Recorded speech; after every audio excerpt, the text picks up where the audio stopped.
Olá, sejam muito bem-vindos a mais uma edição do programa Ponto de Vista, o nosso espaço para falarmos sobre saúde aqui na tela da TV Assembleia. Hoje a nossa entrevistada vai nos trazer um tema novo. Ela já esteve aqui outras vezes, mas pela primeira vez vai estar batendo um papo conosco na condição de integrante do Conselho Federal de Medicina Veterinária. Eu estou com a doutora Eveline Marques, que naturalmente é médica veterinária, doutoranda em em políticas de saúde pública, na verdade, aqui pela Unima. E hoje a gente vai bater um papinho para saber os benefícios que essa ida de uma lagoana até Brasília nos tem proporcionado. Seja muito bem-vinda, doutora Eveline. Prazer tê-la aqui conosco mais uma vez, viu? Um prazer enorme sempre, Warner, né? De estar aqui atendendo o seu convite e poder dialogar com um jornalista que é tão atento, né, Quem aos dera. assuntos relativos à saúde única, ao bem-estar animal, às políticas públicas que envolvem toda essa temática. É um prazer realmente muito grande estar aqui com você. É nosso dever também, como comunicadores, como cidadãos, estarmos atentos, né, ao que está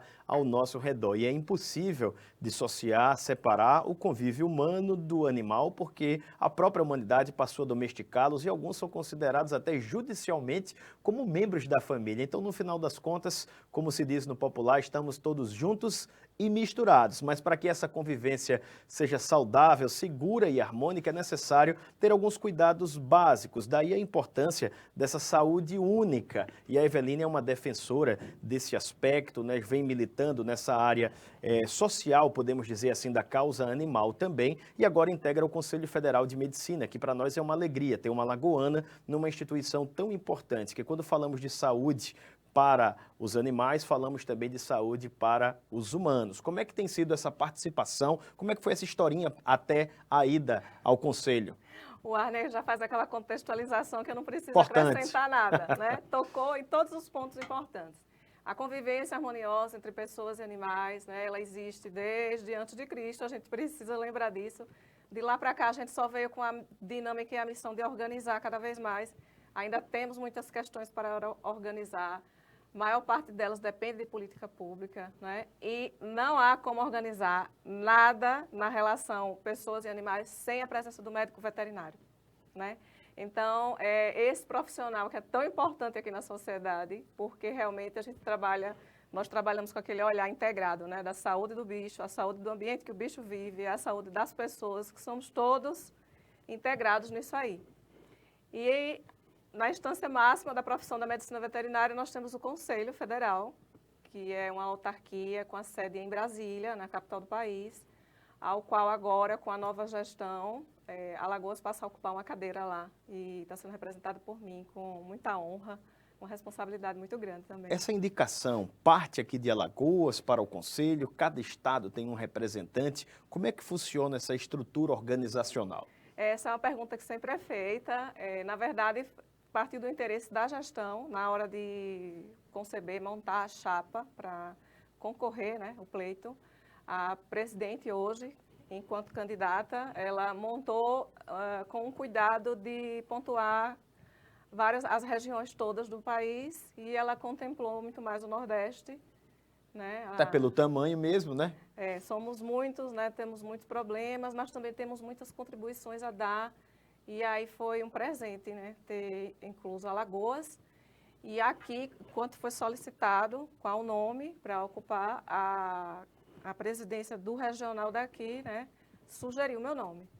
Em muitos diálogos, eu consegui me ver apta a mergulhar aí nesse desafio, né, e tentar contribuir da melhor forma possível. Como né? é que tem Estou muito sido essa feliz. experiência, Eveline? Porque a gente fala da sua ida e, naturalmente, isso não é uma questão de destaque pessoal, mas de benefício, como você bem disse, não só para Alagoas, mas principalmente para nós e também para a região Nordeste. Como é que funciona esse dia a dia? Afinal de contas, você está aqui em Alagoas, o Conselho está lá em Brasília, são idas e vindas, reuniões. O que é que se passa no ambiente de uma autarquia, né?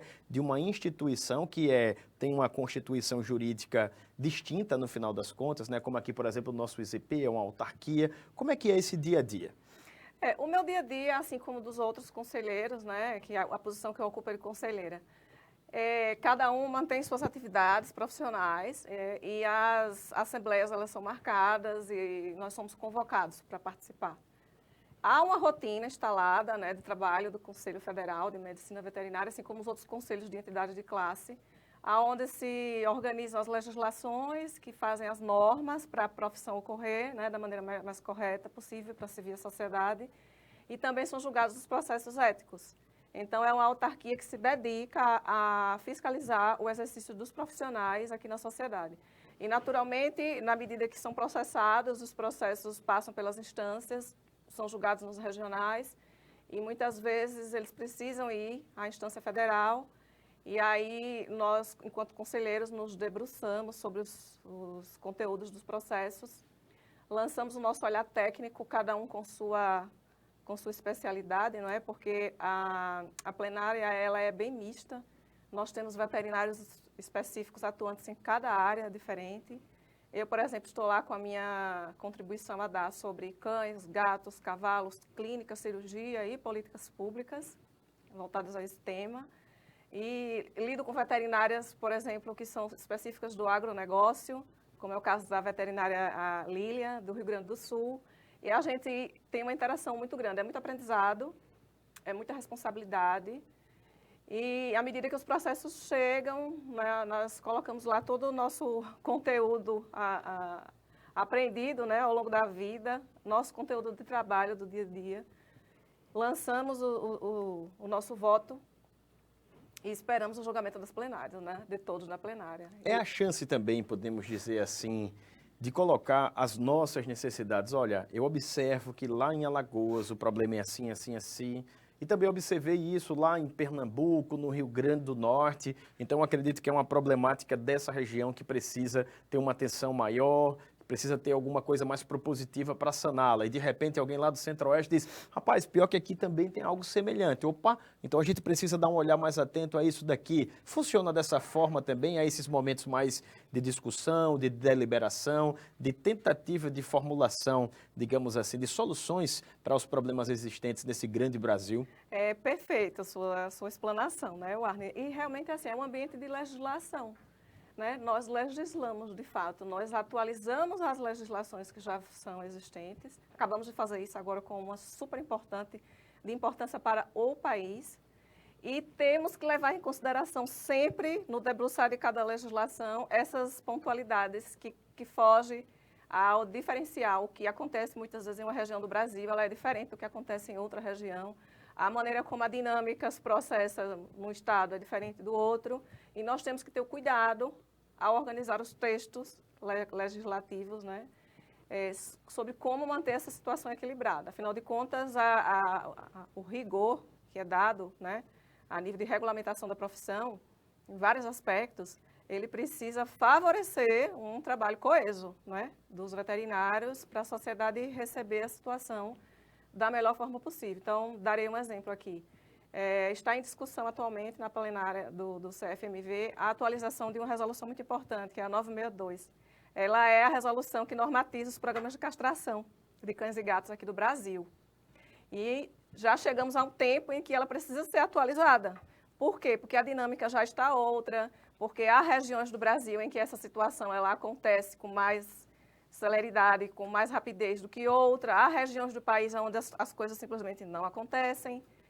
Mas para ocorrer, depende da figura do médico veterinário. Então, nós estamos lá, debruçados sobre como organizar o melhor texto, para que os veterinários trabalhem da mesma maneira e consigam exercer o serviço para a sociedade da melhor forma possível. Você tinha, inclusive, me encaminhado aqui a resolução 1595 de 2024, que disse, considerando que o método utilizado para a identificação dos felinos domésticos deve evitar a recaptura e realização de cirurgias desnecessárias e é essa temática aqui hoje, a que acaba chamando mais atenção dentro do Conselho Federal? Essa foi uma outra resolução que nós tivemos o prazer, vou dizer o prazer, de estar nessa gestão do CFMV, que está atenta à atualização das legislações.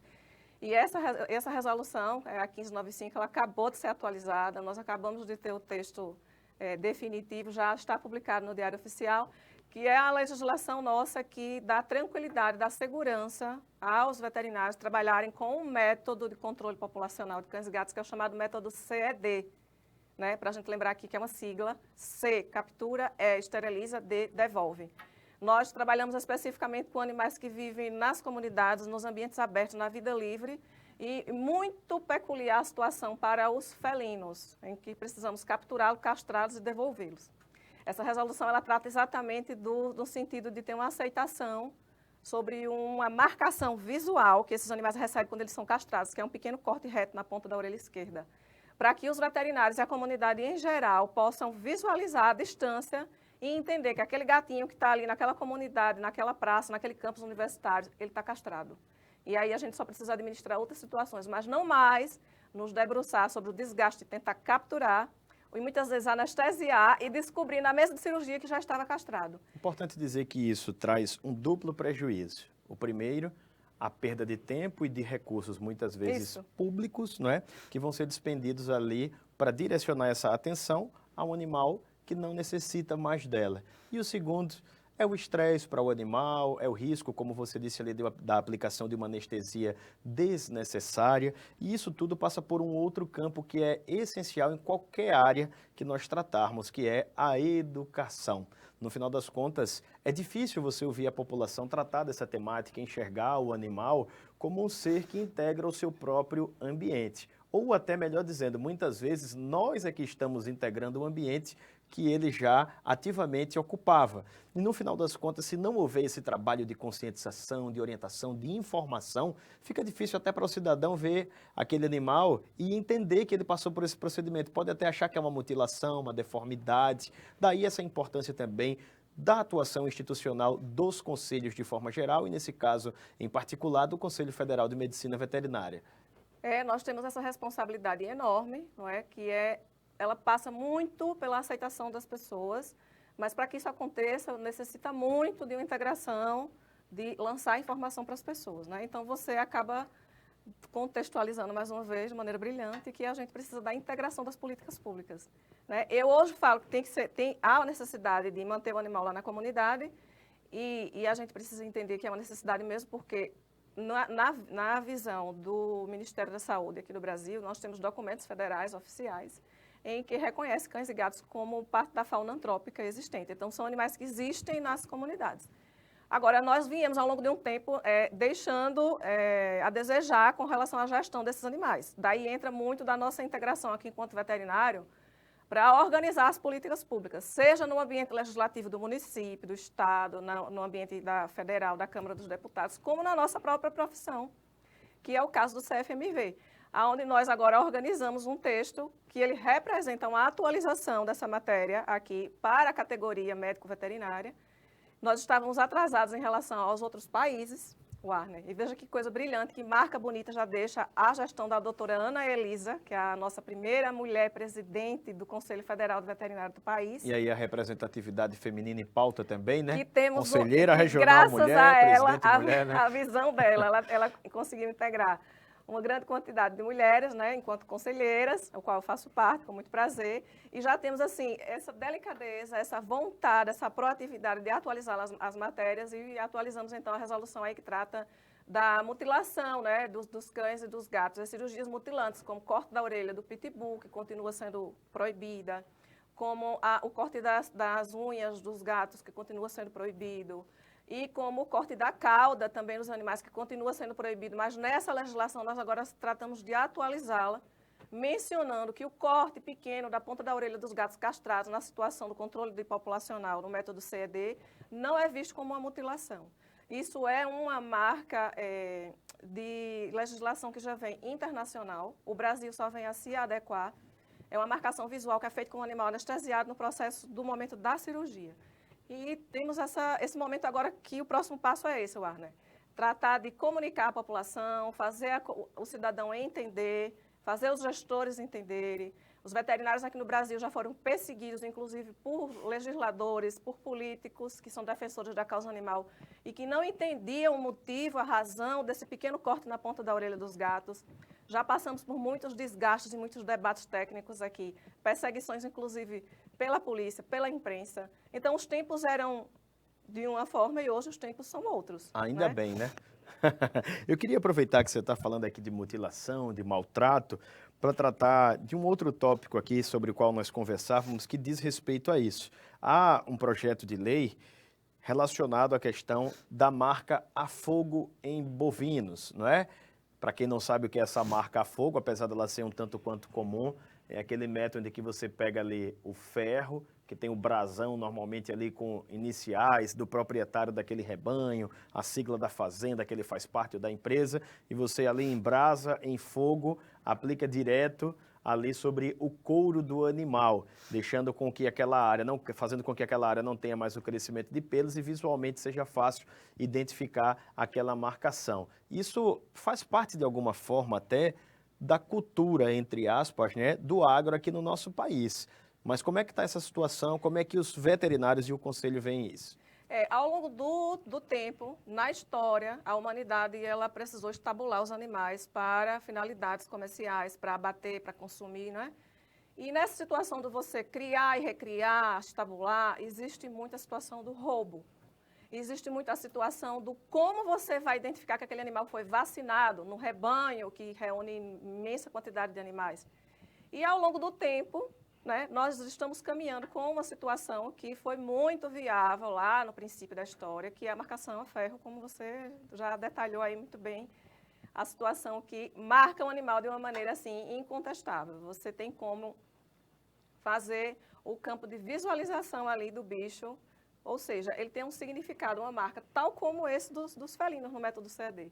Nós precisávamos ter uma identificação visual no animal que fosse perceptível e que nos permitisse identificar que aquele animal foi castrado, no caso dos rebanhos, dos bovinos, que aquele animal foi vacinado contra a brucelose, que aquele animal pertence ao criador, o Arner, fazendeiro, está lá o W, né? Você usou a sua marca para ferrar o animal. Isso foi por uma necessidade visual de marcar o bicho, né? E evitar que com o roubo você consiga dizer aquele animal de fato é meu. Só que ao longo da história, para esta situação dos rebanhos, nós já temos tecnologias que podem substituir essa situação. Como os brincos que são colocados na orelha dos bovinos, né? É um animal que permite ter o artefato ali brincado, que nós chamamos. Ele carrega uma numeração, um código, diferente da orelha dos felinos, no caso. Eu vou sempre fazer essa comparação, tá? Porque as pessoas já perguntaram muito. Mas por que não mantém a história de um brinco na orelha do gato? Porque de longe eu vou ver que ele está brincado, que ele está... Não pode, porque o gato ele se mutila para remover Arranca, qualquer né? coisa que você grude nele. No caso dos bois, não, ele tolera bem. Então, usar os brincos é uma situação. Aí tem as reclamações, o brinco se solta, daí aquele animal ficou sem a visualização, sem a marca. Aí temos outras questões que podemos usar, como tatuagens. Ah, mas aí não fica tão visível a distância, e quando você tem um rebanho Numeroso, imensa quantidade, né? Para visualizar fica difícil. Temos microchip, que é possível você marcar, passar uma máquina que é um leitor óptico e ele consegue direcionar para você. Então, vai da necessidade do criador implementar, investir em tecnologias. Nós temos outras saídas já. Agora, para tornar isso uma regra no país inteiro, precisamos do ambiente da política. É importante dizer que alguns avanços, podemos dizer assim, aqueles que vão para além do técnico, sobretudo, dependem efetivamente de um envolvimento e de um empenho legislativo, né? De bancada, Perfeito. de deputados que possam ali, no âmbito federal, sobretudo, né? Porque lidam com questões muitas vezes constitucionais, se empenhar na causa, compreender até essa natureza para poder efetivamente... Se debruçar sobre o problema, Perfeito. tratar de entendê-lo. Tem que ter interesse e força de vontade política também, né? Daí a nossa missão aqui na sociedade, né, Warner? Não somos conselho de entidade de classe, não só para fiscalizar o profissional, não só para traçar as normas da profissão, né, mas também para servir de órgão consultivo. E importante isso que você disse, aproveitando aqui o seu gancho, para deixar uma coisa clara.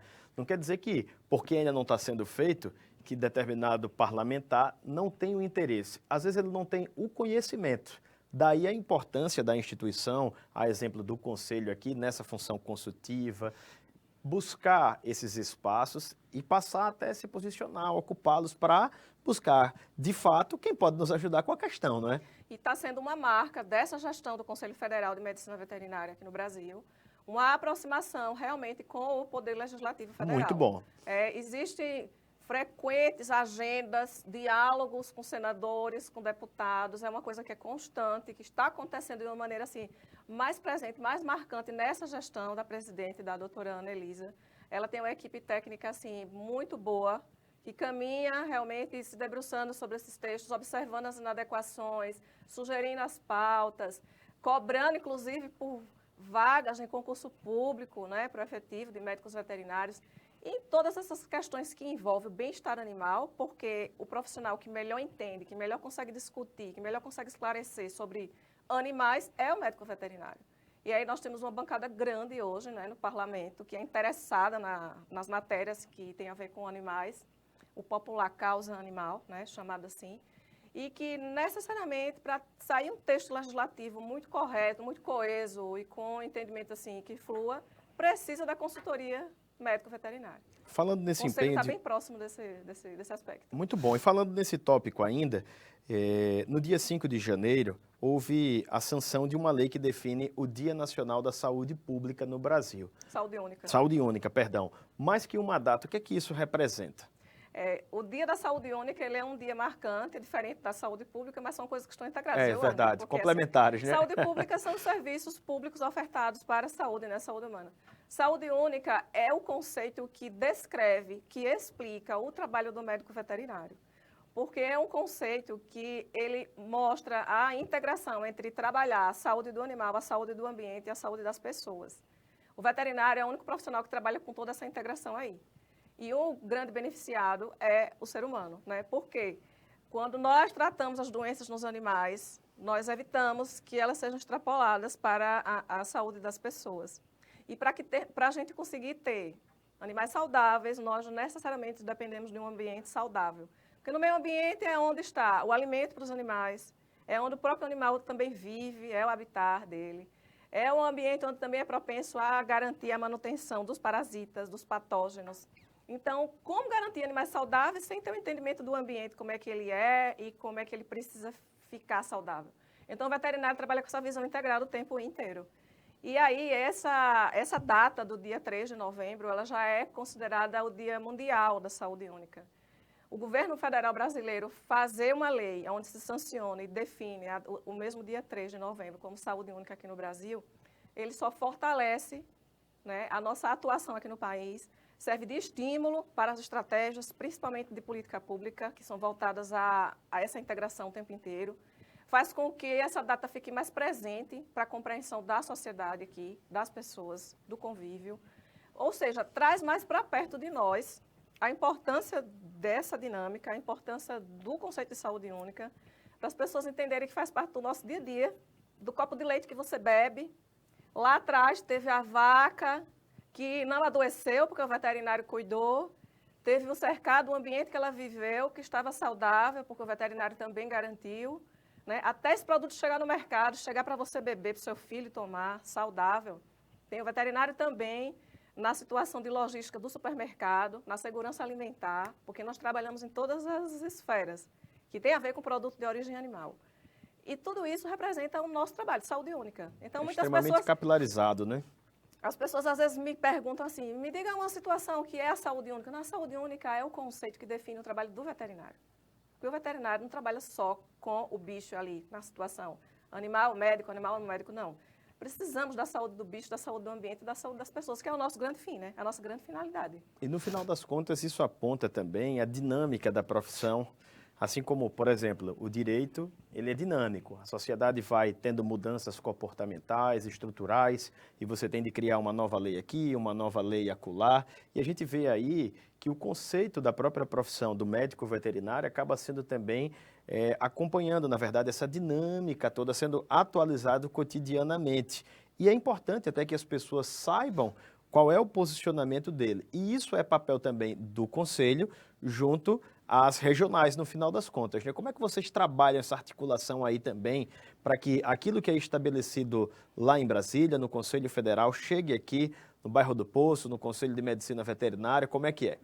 Existe uma ferramenta muito importante, né, que garante a teia, que é a comunicação. Sem comunicação, né, não somos nada. Para ser perfeita, a formação de comunicação, ela garante assim, a fluidez, né, em cada área onde se insere. E a assessoria de comunicação do CFMV é fantástica. Vou até mencionar aqui a Laura, que é Relações Públicas. Igual, né? Você também, né? Relações Públicas, mas está lá com o braço direito de jornalistas incríveis trabalhando junto. E a comunicação, ela é o tempo inteiro, entre a dinâmica do federal e os regionais. Tanto os regionais levando suas demandas para o federal, quanto o federal traçando situações que muitas vezes são campanhas publicitárias que vão precisar ser tocadas a nível nacional. As campanhas são formatadas através dos diálogos também com os regionais. Então, é um diálogo que é constante, Warner. É perfeito. É uma teia de comunicação, assim, muito arrojada. Falando um pouquinho ainda do ambiente institucional, na sua ótica, que está vivendo nesses dois polos, no regional local, Alagoas, no regional Nordeste e também lá na sede, no Conselho Federal, o que um Estado ganha quando passa a ter a representatividade de um profissional daquele lugar lá no Conselho também? Muda um pouco a ótica, dá para ver de uma forma mais abrangente, entender de forma mais facilitada e com isso também dar uma contribuição local no final das contas? Olha, eu vou com aquele compromisso, né? Estou representando Alagoas, mas é um compromisso assim, muito mais de uma responsabilidade do que de algo muito assim, pessoal para mim, Eveline, né? Não tem uma coisa muito pontual para mim, não. E o que garante essa boa interação é que a presidência daqui do regional, ela é muito presente também nos diálogos com o federal.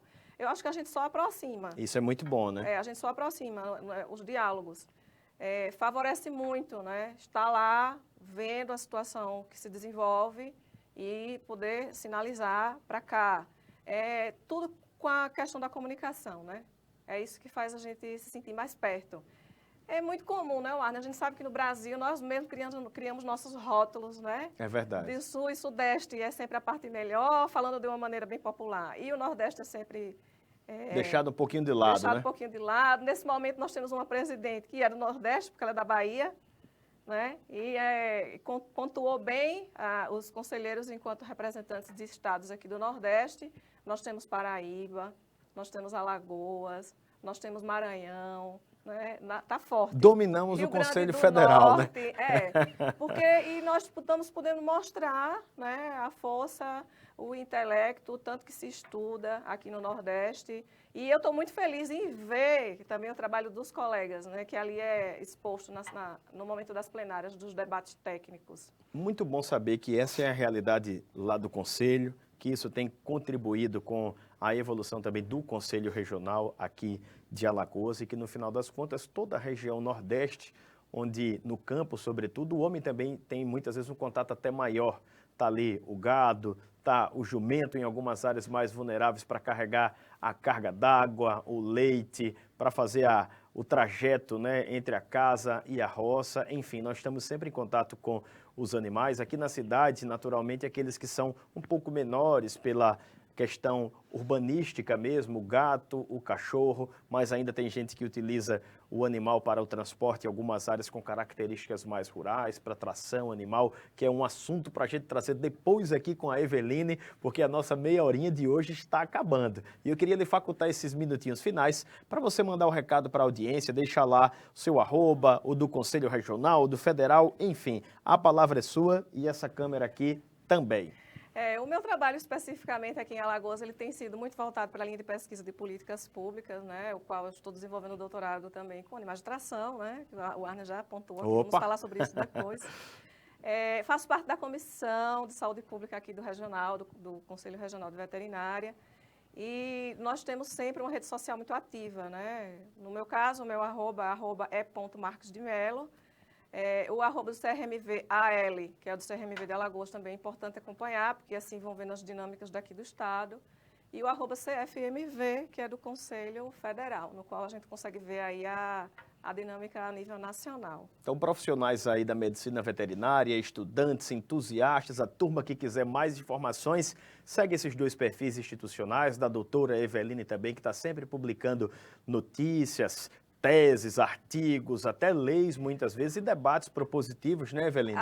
Exato. Uma das nossas grandes missões aqui é deixar os colegas médicos veterinários atentos às legislações, que são as regras da condução da profissão. Porque muitas vezes o colega ele falha, ele até comete um lapso de se permitir ser processado eticamente, porque desconhece a atualização das normas. Então, nós temos essa missão. Por isso, as redes sociais são importantes, para que sejam expostos ali as resoluções, as normativas, as atualizações técnicas, para que os colegas caminhem atentos, porque é uma via, né, de mão dupla. Tanto o colega busca o conselho para se aconselhar, para se se atualizar, quanto o Conselho tem essa preocupação de lançar informação. Então, é importante ficarem atentos, não só os colegas veterinários, como a sociedade, né? Porque inteiramente. Porque a missão é essa, é prestar um bom serviço. Nós estamos a serviço da sociedade. Eu já estou seguindo para poder multiplicar também. E a você que nos acompanhou, ficam aí as dicas, as orientações para que você possa também contribuir nessa cadeia multiplicadora de informações positivas e relevantes para nós e para toda a sociedade. Esse material, caso você esteja assistindo na tela da TV Assembleia, fica disponível também no nosso canal do YouTube. É só buscar lá na lupinha, ferramenta de busca. TV Assembleia Alagoas tem uma playlist do programa Ponto de Vista, na qual você pode ver não somente essa entrevista, mas muitas outras, todas ligadas à temática da saúde. Obrigado pela companhia e até a próxima.